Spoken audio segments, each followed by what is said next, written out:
Largest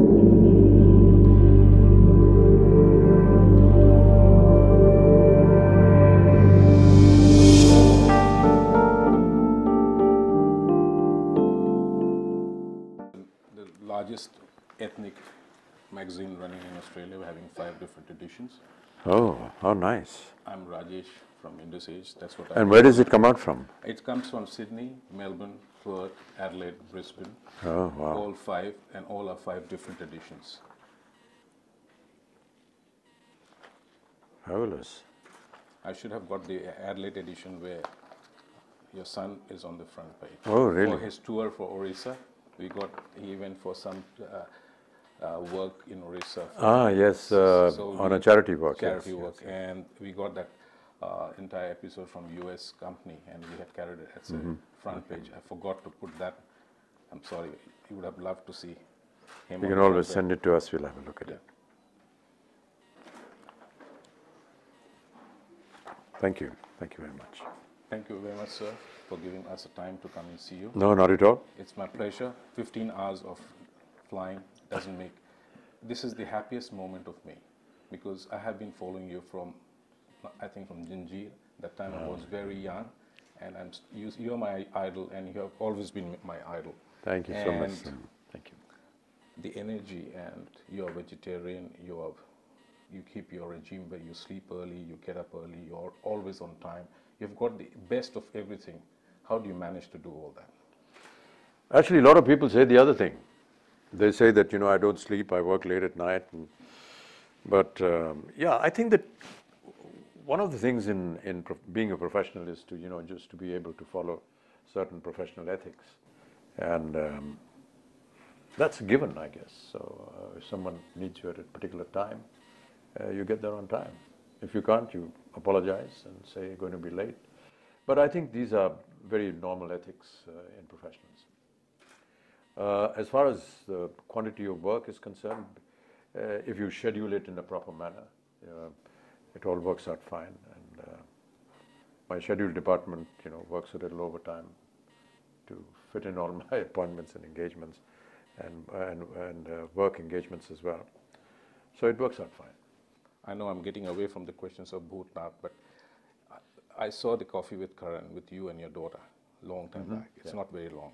Yeah. And there she was talking how methodical you are, how organized you are in life. Gosh, no. Did she say that? Yeah. She was talking about your sprays being one in the toilet, one next to in your car, next to your bedroom. Everything should be in place. Your magazines come and everyone has to sign. Oh gosh, yeah. And I like that, because there has to be some discipline in today's world, because I have tremendous problem controlling my young kids in Australia. So how do you manage to do all that? Well, just you pick it up and put it in the right place, I guess. No, I don't think that there's any kind of methodology that goes into this. It's just something that comes, conveniently to you, and if it makes your life a little easier by keeping things in a particular manner, you go ahead and do it. Wish I could teach my kids to do this. Now, coming back to Bhutnath Returns. Yeah. Bhutnath Return is built as a political satire on the current political situation in India.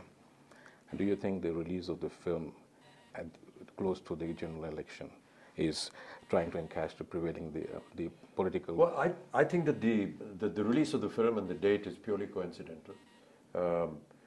We started working on this film a year and a half ago, and we never knew that the elections would be declared at this point of time.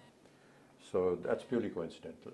And it's not entirely a political satire. It's got a lot to do with the relationship of Bhutnath, who, if you saw the previous Bhutnath, goes up to the heavens, and he actually enters at a point where this film starts now, which is he goes back to Bhut world, which is a fantasized world of ghosts, and they all live there in pretty normal circumstances, just like you and me sitting around, and they have a world of their own. It's much like any other city, except it's fantasized and it's not supposed to be on Earth. And when he reaches there, he is always laughed at by all the other ghosts whenever he crosses the street or goes anywhere. And this is very confusing to him. It's very embarrassing also. And he goes and asks the CEO of Bhoot World, there's a manager who looks after the entire world. Why are they doing this? And they say, you are to blame because you were down there and you couldn't scare a single kid even. One small kid, you couldn't scare him. So that's why they're laughing at you, because you've insulted what ghosts are supposed to be doing. And so after a conversation, he says, how do I get rid of this problem? And they say, okay, we'll send you down again. And all you have to do is scare a couple of kids, and that'll make amends.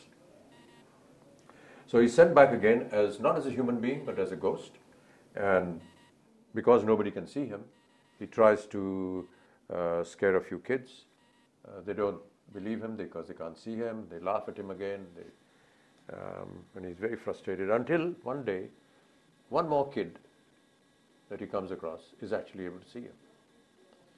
And how this relationship builds between this young kid who comes from a very a poor region of the city. He comes from Dharavi, which perhaps is a very large slum, perhaps the largest in Asia. And he comes from very poor circumstances. And finally, it boils down to the fact that there's a politician who is representing that area, but is not doing the job that he's supposed to do, and how the two of them combine together to get into the whole political arena. Whether he is going to be able to fight an election or not, whether he does, whether he wins or loses, that's part of the story.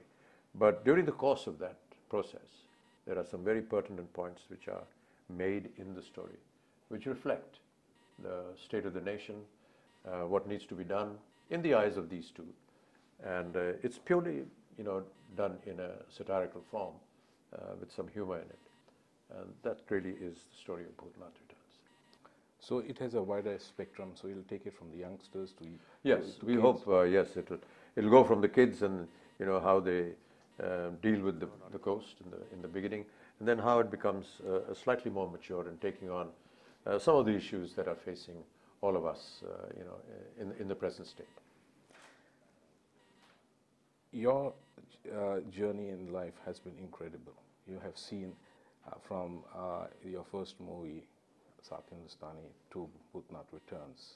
You've seen the highs and lows. Mm-hmm. You have won numerous awards and accolades, and you have fronted a number of criticism also. But you have always been Vijay. Mm-hmm. You have been Vijay as the role you have played in the iconic. What do you have to say about the journey you went through? I think most of us go through a journey like this. I doubt if there's any individual that has not faced depression or failures or not being able to accomplish something you set out to do. And this is part of life. It's going to happen with all of us. And I think that what really is more important is how you deal with failure. And I feel that every failure of mine has been a teaching lesson for me. I learned what I should not have done, and were I to do it again, what are the precautions that I need to take so that it doesn't happen the same way. These are all wonderful learning lessons in life, and I do believe that failures are very important for any individual, because if you don't fail, you'll never be able to realize what mistakes you're going to be making. You are a revolutionary actor, living up to your name, the original name, Inqilab. And well, that was actually, that's a wrong story that's been circulated. I was never named Inqilab. There was just a reference to that moment. This was during the time when India was fighting for its independence and for the Quit India movement that was started by Gandhiji in 1942. There was a lot of revolt in the country. There was a lot of satyagraha, silent protests. And I come from Allahabad, which was the center of most of these political activities. And on one such moment, when my mother was pregnant with me, at a very late stage, almost 8 months, there was close by to where we were living, another procession and another protest. And because everyone was so inspired and motivated at that point of time to fight for the freedom of the country, she went in that condition and joined the protest. And all the men, because they were out of the house, they were furious when they came to know that my mother had stepped out like this. And they all, ran around, got her back, and scolded her for going out in this condition. And then one of my father's friends said, well, if she has a son, we should call him Inqilab, because Inqilab Zindabad used to be the slogan during that time. So that was just a happy story. But I was never named that. I was always called Amitabh. And Amitabh, it means the light that never dies. Yeah, it's called everlasting light. Everlasting. It was the name given to Buddha. What do you have to say to the innumerable fans you have world across the world? Well, I'm just very fortunate, and I love the fact that there are many of them here, and also from Australia, where you come from. I interact with them almost on a daily basis through the social medium. I'm truly honored and very, very happy that even after so many years, there are a few who still enjoy my company and see my films and give me an opportunity to be with them and interact with them. You're on my Facebook. Mm-hmm. Salman is on my Facebook, and Shah Rukh is on the CP. Mm-hmm. You are the most active on the Facebook. Every time you and the amount of things you write on the Facebook, I love to read it. When you were in Sydney for Gatsby, you said, "What clear blue skies." Yeah. And how do you manage to get time and be so tech savvy? Because I'm much younger to you, but still I struggle with iPads. Yeah, sometimes. Even I do actually. So, but you are so methodical. You're working 12 hours, 14 hours a shift. Sometimes I've seen on your blogs that 18 hours you have worked non-stop. And then how do you manage to do things? Well, it's just that something that has become a routine now. And I haven't stopped blogging or tweeting or Facebook ever since I started. Every day I write. My blog is now on day 2179. That's non-stop every day, 2179 days. Then I came to know about Twitter, so I went on Twitter, and I'm now on 1443 days, and Facebook is 543. So it's every day, and it's interesting because now you have a certain group of people who come on the blog every day, who come on Twitter every day, and we converse, we talk, we discuss many things.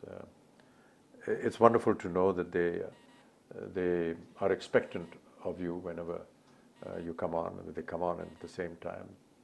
They chat, they talk about all kinds of things under the world. There are many who respond, and I have devised a method in my blog where I read their responses when they come in, and I have another area below their response where I can respond to their response. So it's not just the blog. When they write into me and send in a comment, I can make a comment on their comment. So I go there, I respond to a few of them. It's very difficult to, I get about 400 or 500 responses every day, and an equal number on Twitter. It's very difficult to actually get to all of them, but I try to at least address a few of them. It's wonderful, yes. It's because they're not all just, people who are fans, who are appreciative of your work. Yes, they are. But they're also very free to write and say whatever they feel like saying, which I encourage. They will criticize my work, they will criticize my film, what I did, what I said, what I wore. And they're so intelligent and beautiful writers. And their writing is so wonderful to read, and their impressions, their ideas, their thoughts. Many a times I've actually copy-pasted them and put them on Facebook because they've written such a beautiful comment. And it's interesting to know, I've called them my extended family, so they're like a wonderful group, and they travel. They travel from all parts of the world, and they come and meet me wherever I am, and that's all that they want. And if I'm going into their part of the world, then I meet them there, and it's just wonderful to know that these people are there with you, and just take a photograph, do some autographs, and spend some time talking to them. It's nice. That's why you get maximum number of likes on the Facebook. I have been watching. I keep track of only three Bollywood superstars are on my Facebook, and when I see the likes, the way you present things out, it is, wish I could get even 1% of what you do. Oh gosh. Even 1% or even half a percent, that would make me my life happy. Now, as Indian, as an Australian Indian, I feel proud that you will be the first Indian to be awarded by Victorian government in Melbourne, who does not live in Melbourne, in Australia. And that gives me a great, great pride as an Australian Indian. Thank you so much. Do you want to say anything on that? Well, I'm obviously deeply honored by this, and I look forward to the time when I'll be there. And the occasion is really to open the Indian Film Festival, and I just feel very, very blessed that I'm able to connect, and that there are people from other countries that recognize us. Not just because we are celebrities in our profession, but in many ways it's a reflection of how they look at India as a country. When they recognize our cinema, they actually also endorse our country, and I feel proud as an Indian to be able to be a part of that. Many years ago, when cinema first started in India, cinema was not looked upon as an entity socially, as something that was good. It was considered infra-dig to be connected with cinema. Children from good homes, so to say, which is a rather obstinate statement to make, were not allowed to associate themselves with cinema. And I remember that even when I was a kid, if I wanted to go and see a film, my parents would go first and wet the film before I was allowed to go and see it. But look how much it has changed. And now cinema has almost become a parallel culture. Where would one have ever expected somebody like you to travel so many hours from all the way from Australia just to come and talk to somebody connected with the film world? The fact that there are films of ours and people who recognize our cinema all over the world just shows that, not really the importance, but the fact that it has been able to touch various lives in different parts of the world. And I feel very privileged and proud to be a small member of that fraternity, where Indian cinema is getting a recognition, and because of that, a recognition for our country. La Trobe University has kept a PhD scholarship in your name, which you're going to award when you're there in Melbourne. You have changed. You will be changing lives of so many young scholars. Well, I'm very privileged that this has been done, and I do hope that those that get the benefit of this will make good use of it. Would you like to say a few words of Bhootnath Returns for our viewers back home? I've already given you a brief of the story. It would not be proper at this stage because the release is still some days away for me to say anything further, because that would be revealing the story. But I just want to say that it is a comment on children, and the whole factor of fun of how a ghost comes into their lives and what happens to them.